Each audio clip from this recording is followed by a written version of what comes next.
empezaron a aparecer unos semejantes surubíes pescados desde el arco de Santo Tomé, sería lo que conocemos como arco de Santo Tomé, del puente carretero. Y tenemos el gusto y el privilegio de poder conversar con el doctor Pablo Scarabotti, bueno, compañero de la facultad, hemos tenido alguna actividad junta también. Pablo, estuviste en manejo de flora y fauna en algún momento, ¿no? Hace ya varios años. Pero bueno, una referencia obligada en nuestra zona, obviamente del INALI también, que tiene que ver con la fauna íctica. Pablo, desde la ciencia, ¿cómo le podemos explicar a la gente lo que está pasando en el Salado? Bueno, ¿qué tal? Buenos días a toda la audiencia. Bueno, gracias por invitarme a este espacio. Bueno, yo diría que tenemos que tomar la frase, bueno, hay muchos surubíes en el Salado y tenemos que descomponerla en dos procesos. Uno es por qué hay muchos surubíes, tiene que haber surubíes en el sistema y de alguna manera esos surubíes tienen que entrar al Salado. Recordemos que ahí el arco del puente de Santo Tomé está a escasos 2 kilómetros del río Coronda, o sea, Uh -huh. los que nadan la Santa Fe Coronda Sí, tenían sí, un sí. paso obligado ahí por el arroyo El Vado. Hay gente conocedora del tema ahí. Uh -huh. Y bueno, estamos muy cerquita de lo que es el sistema del río Paraná. Entonces, nuestra hipótesis es que estos surubíes lógicamente están entrando desde el sistema del río Paraná, que es como el sistema troncal donde se distribuyen los surubíes.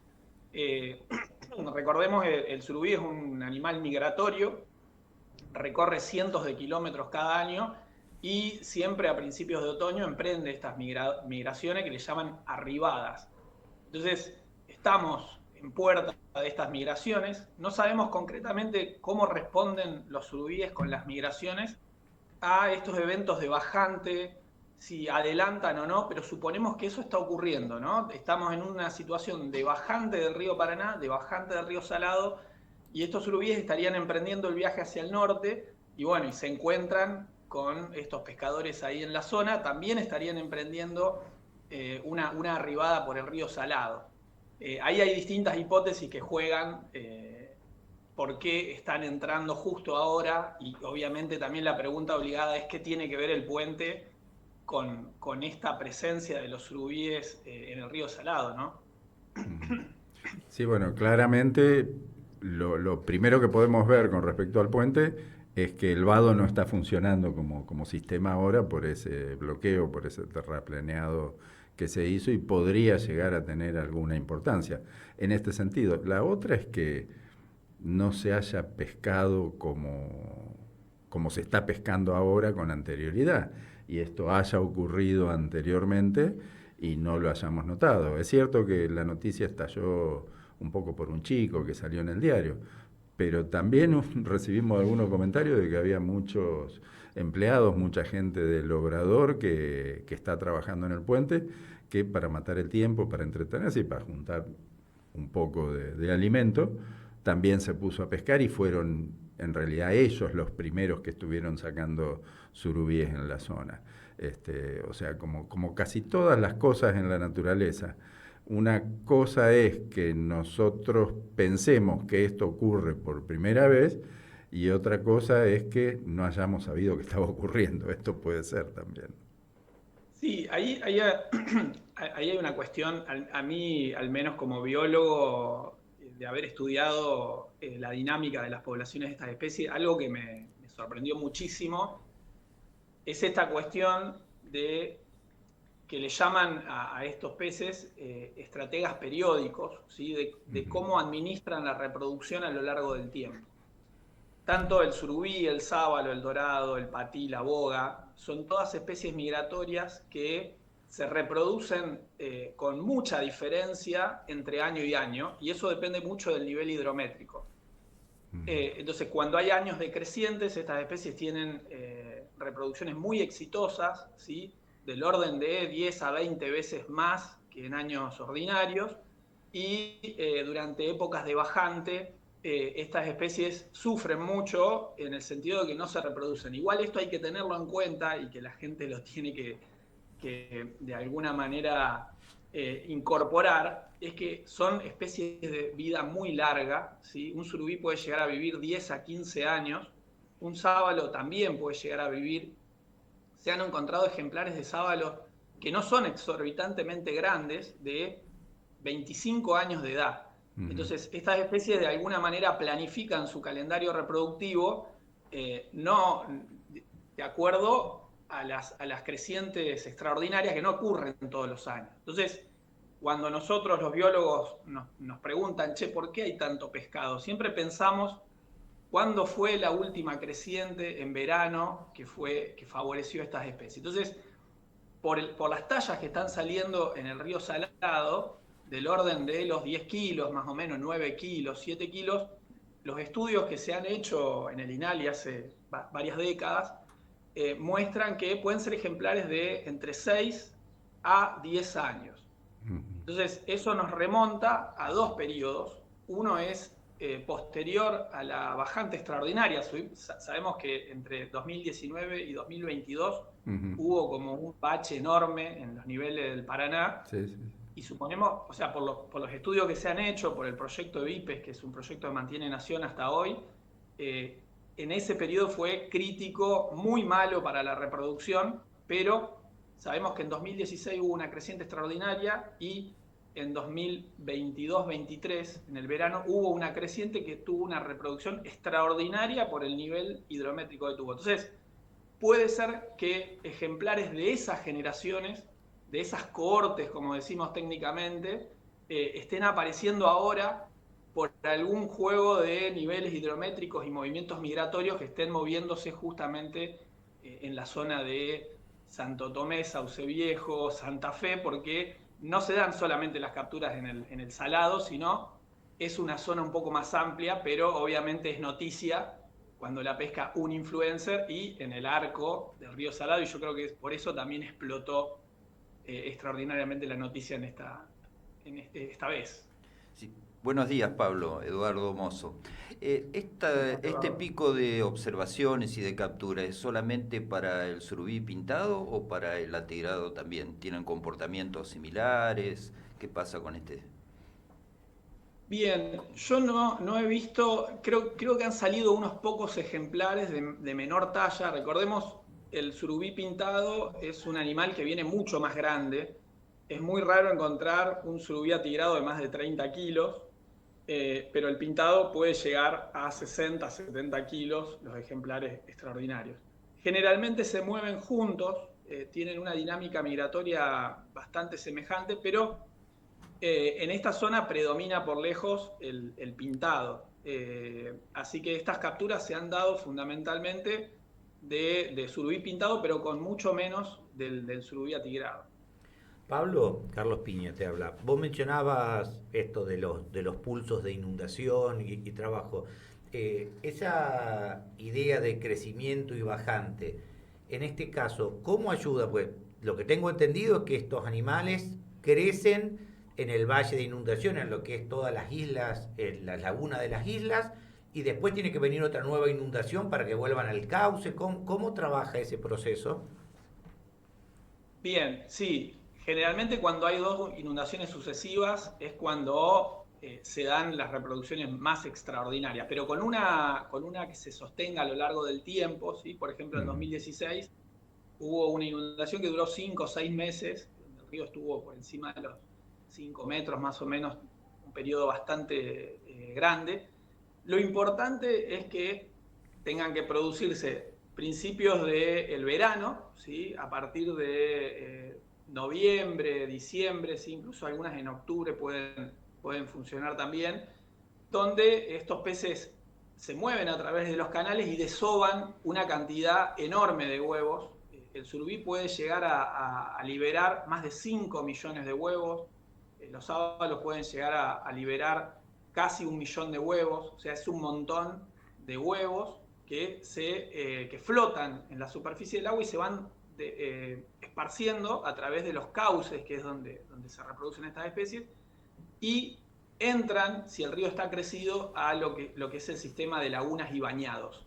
Y ahí esas larvitas que apenas se empiezan a mover, ¿sí? Que tienen 3-4 milímetros de longitud, empiezan a moverse y buscan refugio, ¿sí? Entonces, si el río está bajo, el desove se produce igual, pero estas larvas siguen derivando a través de los cauces y terminan siendo presa de distintas especies de peces que se dedican específicamente a comer larvas, o terminan muriendo de inanición porque en los cauces no tienen el alimento suficiente que tienen en las lagunas y bañados. Entonces se crían y en el primer año permanecen en las lagunas. No es algo sistemático, pero se van moviendo en el sistema y permanecen en la laguna porque es el lugar de refugio donde tienen alimento, refugio, ¿sí? Y ahí crecen muy bien. El tema es, si viene un invierno muy crudo, como ha pasado en algunos tiempos, luego de esa bajante, o el río luego de esa creciente, o el río se mantiene muy bajo durante lo que sigue del periodo, es más difícil que tenga sobrevida. Entonces, siempre es mejor que haya una creciente y después que una segunda creciente los habilite a salir y a remontar los cauces para redistribuirse en el sistema. Entonces, uno podría ir enumerando todos los factores que hacen que estas especies se reproduzcan de manera favorable, y es una ruleta, digamos, es eso. De hecho, la táctica reproductiva se llama juego de apuestas, ¿no? Juego 5 millones de números a ver si uno me toca, y es más o menos lo que hacen estas especies, liberando esos pequeñísimos huevos que tienen una bajísima probabilidad de sobrevivir a un sistema que no sabemos cómo va a evolucionar en los próximos años. Entonces, a veces tienen suerte y a veces no. Pablo, para terminar, te hago una última consulta. ¿Habría que tomar alguna precaución en especial desde lo que es el manejo de la fauna íctica aquí en la región por esta situación, o el sistema tolera este tipo de extracciones sin problema? A ver, hay que ponerlo en contexto. La pesca se está produciendo con una gran presión. Hemos visto hasta 100 personas pescando ahí en el arco del río Salado. Es muchísimo. Por el tamaño del sistema, si la pesca se restringe a una situación puntual, simplemente se va a autorregular, en el sentido de que pronto se va a agotar el sistema, la disponibilidad de peces ahí, y la pesca se va a reducir y los pescadores, vamos a decir, desalentados, se van a retirar del lugar, ¿no? Ahora, si esto se produciría a más gran escala y habría una gran intensidad, quizá, por ejemplo, hay puntos críticos como en Corrientes, que es que todo el sistema del río Paraná pasa por ahí y no hay posibilidad de escapar si el surubí quiere seguir su migración. Acá el surubí tiene 25 kilómetros de llanura de inundación por el Paraná para desplazarse por un laberinto de cauces y lagunas que es muy difícil restringirlo, digamos. Hoy en día no sabemos tampoco cuál es la presión pesquera, pero hay muy baja pesca. 2025 ha sido un año bastante difícil, bastante pobre en términos de la pesca, y hay poca gente pescando en el río por ese motivo, ¿no? Entonces, yo supongo que si esto se mantiene en una situación puntual, no debería ser grave, pero yo creo que habría que tener regulaciones quizá más ordenadas por lo biológico, diciendo, bueno, este año el surubí está arribando en fines de marzo, abril, tratemos de controlar más la pesca y que se reduzca, y que esa migración masiva, que es donde la especie es más vulnerable, en ese momento se pesque con más cuidado. Y lo mismo, que es un poco más difícil de administrar, es miremos los niveles hidrométricos a largo plazo y vayamos bajando el acelerador, subiendo el acelerador. Yo creo que las vedas totales no sirven, ¿sí? Porque simplemente uno aplica un control sobre un momento específico y después todo sigue igual, y puede aumentar la pesca mucho más. Yo creo que tenemos que tener regulaciones que se sostengan en el tiempo y que sean graduales, ¿sí? Como lo es la biología de esta especie, ¿no? Sí, sí, sí. Bueno, Alzogaray decía que hay que pasar el invierno, acá hay que pasar Semana Santa. Carlitos quiere despedirse con un último comentario, pregunta. No, preguntarte, Pablo, por el Congreso Argentino de Ictiología que se va a desarrollar aquí en Santa Fe, el primer Congreso argentino. 2 minutitos para que comentes, porque como decía Alejandro, el tiempo es tirano. Sí, Bueno, no ejecuto. Tenemos en Santa Fe el primer Congreso Nacional de Ictiología. Veníamos desde hace más de 15 años en realidad 20 años estamos cumpliendo de la realización de los simposios de ictiología que se hacían a nivel nacional, y nosotros decidimos darle un poquito más de jerarquía a esta reunión y hacer el primer Congreso Nacional de Ictiología. ¿Sí? ¿Dónde va a ser y cuándo? Va a ser del 19 al 21, del 19 al 22 de octubre, ¿sí? En la Facultad de Humanidades y Ciencias de la ciudad de Santa Fe.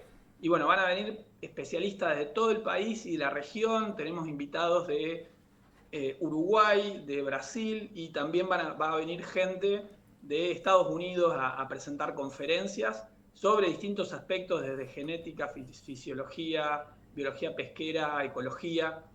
Y también vamos a invitar al ámbito productivo de lo que es la pesca deportiva, la pesca comercial y la acuicultura. Así que la idea es tratar de vincular lo que es la ciencia con todo lo que es el turismo y la producción pesquera. Así que yo creo que invitamos, por eso vamos a contactar a todo el sector. Estamos intentando contactar al sector para que concurra y que tratemos de hacer una reunión donde el conocimiento nos ayude a manejar y a producir de manera más sustentable. Pablo, muchísimas gracias por el contacto y bueno, vamos a ver cómo evoluciona esta situación. Te agradecemos muchísimo por tu tiempo. Bueno, gracias a ustedes por el contacto. Chao, Saludos. Pablo, hasta luego.